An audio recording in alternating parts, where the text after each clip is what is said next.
You can maintain your keto diet, have a festive holiday season and keep those extra pounds off. 'Tis the season for keto. The holidays are difficult for any diet. This time of year is filled with food-scented festivities, holiday parties, and time-honored eating traditions, and with the holidays often comes stress. The popular keto diet, which features high fats and moderate proteins with few carbs, comes with a diminished burden on calorie counting, yay, but requires a fastidious approach to eating. Here are tips from experts on how to maintain your keto diet during the holidays and avoid weight gain. 1. Plan ahead. It can be meaningful to discuss your keto eating needs ahead of time with whoever is hosting the holiday event or preparing the food. Family and friends should be supportive and happy to help you. Keto-friendly, low-carb recipes are available for many holiday staples such as pumpkin pie, latkes, gingerbread cookies, and even eggnog, giving a new twist to traditional food that would disrupt your diet.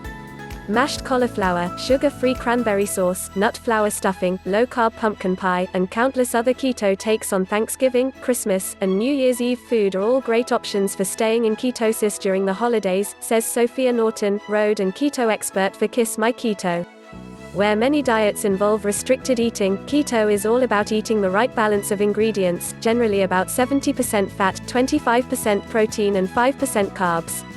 Holiday favorites may still fit within your diet, it's just important to ensure the right ingredients are being used. And the keto versions of your favorite foods are so tasty, they may just become your new holiday tradition. Cauliflower mash and cauliflower rice are both fantastic as a low-carb side dish that's easy to make and great to share, Norton said. If you have leftover keto bread, make low-carb stuffing as you would with regular bread. You can also use leftover keto bread to make breadcrumbs for stuffed mushrooms and keto casseroles. And for apps, deviled eggs are a great way to sneak in some MCT oil. Pumpkin pie is easy to make low-carb by swapping sugar for non-nutritive keto sweeteners and using an almond flour crust, and Christmas cookies are also easy to make with a combination of almond and coconut flours, Norton says. If it's not possible to adjust your party's food options, you could bring your own pre-made ketogenic food or eat before the event to ensure that you're maintaining your diet. 2. Keep things simple. Sticking to low-carb whole ingredients is a smart decision when food is being passed around the dinner table. When making choices, remember our goal of regular amounts of protein. Think of a palm-sized piece of meat as an example, says Randy Evans, road. When it comes to carbs, on keto, we are mostly targeting complex or non-starchy carbs, which are often leafy greens, broccoli, cauliflower, and they are pretty easy to find on most tables. Traditional holiday meals that have few carbs are roasted turkey, shrimp, roasted Brussels sprouts, roasted ham, whole roasted cauliflower, fish stew. Green veggies can be paired with pasture butter, extra virgin olive oil, raw nuts, or seeds. If you don't know the type of fat being used, you could add fat on your own, like adding MCT oil shots to coffee. 3. Know what to avoid. Some holiday staples will not work with your diet, such as potatoes.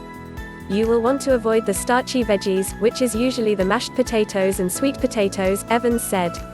So, instead of a helping of Grandma's famous sweet potato casserole, go for a side of green beans or Brussels sprouts instead. Other types of foods to skip include most fruits, processed foods and grains. And while you might enjoy listening to Nat King Cole's version of the Christmas song, with its opening line, "Chestnuts roasting on an open fire," pass on the chestnuts, they're high in carbs, and grab a handful of pecans instead. 4. Drink lots of water, and limit the booze. Water is king. It flushes out toxins and fights inflammation, which can lead to weight gain and swelling. It also fills you up and fights dehydration. This comes in handy during the holidays for sure. Evans suggests drinking plenty of fluids throughout the day, but also before, after, and during meals. So, before the big meal, drink a glass or two of water. And take sips of water throughout, pausing between bites. While you might be inclined to drink alcohol this holiday season, be mindful of how it will impact your keto diet. The worst offender of weight gain by far is alcohol consumption during the holiday season. Not only does alcohol consumption pause your ability to burn fat for 48 to 72 hours, but it also initiates poor decision-making with respect to food intake, says keto expert and nutrition scientist Christine Ronek. Alcoholic drinks are typically low in protein and higher in sugar and carbs, especially if they feature sugary mixes like tonic water or soda. If you want to have a drink or two, make sure you're sticking to low-carb recipes or dry wine. 5. To cheat or not to cheat. You should talk with your dietitian about how much you can stray from your diet. Dieters on a less strict ketogenic diet could have small amounts of fruit or unsweetened sweet potatoes and still not be too far off from ketosis, Evans said. I have some patients who only see good ketone levels when super-limiting carbs, maybe 20 grams per day, but I also have athletes in the 80 to 100 grams of carbs range on a ketogenic diet who still see good ketone levels. Chef Eliza, head chef and nutrition expert at warriormade.com, says it's important to plan the dishes you expect to eat, as well as your recovery if you sway from your diet for a day. Whether it's fasting, doing a tougher workout before your festivities, or just getting back into your normal low-carb routine the next day, cheating isn't about all or nothing, it's about you getting to make your own rules and knowing what you need to do to get back on track, she says. 6. Enjoy yourself. The holidays can be a stressful time. It's important to cut yourself some slack, and focus on doing the best you can. Remember, stress has a huge impact on our health, and for the most part we have no way to measure its impact other than by measuring the damage it can cause. If you are doing well on the ketogenic diet over time and have a meal or a day that is not perfect, how about we enjoy it, lower our stress level, then get back on track the next day, says Evans.